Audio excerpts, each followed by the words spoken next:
Hello hi नमस्कार YouTube family, कशा आहात सर्वजण. तर चला आज आपण बनणार आहे एकदम सोपे आणि सिंपल अख्खा मसूरची रेसिपी. तर इथे मी 4-5 कांदे कट करून घेतलेले आहेत. आपल्याला जेवढा अख्खा मसूर घेतलेला आहे तेवढाच आपल्याला कांदा पण कट करून घ्यायचा आहे.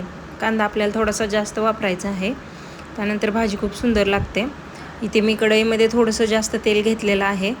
त्याच्यामध्ये फोडणीला 1 चमचा जिरे टाकलेला आहे. जिरे तडतडल्यानंतर त्याच्यामध्ये कांदा टाकलेला आहे. कांदा छान असा आपण गुलाबी रंगाचा होईपर्यंत परतायचा आहे. बघू शकता अशा पद्धतीने मी कांदा परतून घेतलेला आहे.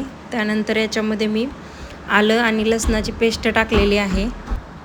तेही आपल्याला छान परतून घ्यायचं आहे.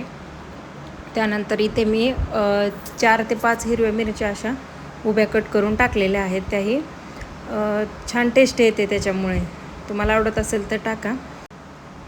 त्यानंतर इथे मी अर्धा चमचा खाण्याचा सोडा टाकलेला आहे.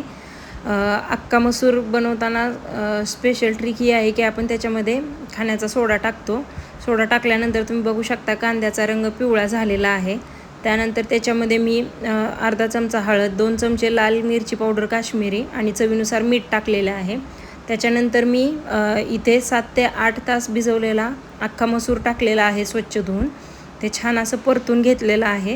तुम्ही बघू शकता त्याला पाणी सुटलेलं आहे. त्यानंतर त्याच्यामध्ये मी कोथिंबीर टाकलेली आहे. तेही छान परतून घेतलं आणि त्यानंतर इथे मी थोडंसं जास्त पाणी टाकलेलं आहे. पाणी आपल्याला गरम घ्यायचं आहे आणि पाणी टाकल्यानंतर सर्व छान असं मिक्स करून घेतलेलं आहे. आणि पाणी टाकल्यानंतर आपल्याला ताट झाकून मी इथे 20 ते 25 मिनटं छान असा अख्खा मसूर गाळ असा शिजवून घेतलेला आहे.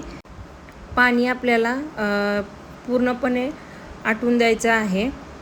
त्यानंतर इथे मी आपला अख्खा मसूर शिजल्यानंतर इथे तेल घेतलेलं आहे. तेलामध्ये लसूण टाकलेला आहे, लाल मिरची पावडर आणि कोथिंबीरीचा तडका दिलेला आहे.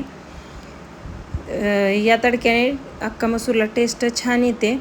आणि तुम्ही बघू शकता आपला अख्खा मसूर छान असा तयार झालेला आहे. इथे मी तुम्हाला डिशमध्ये काढून दाखवते. तुम्हाला ही रेसिपी आवडल्यास नक्की लाईक, शेअर, सबस्क्राईब करा आणि एकदा नक्की बनवून बघा. खूप छान होते टेस्ट.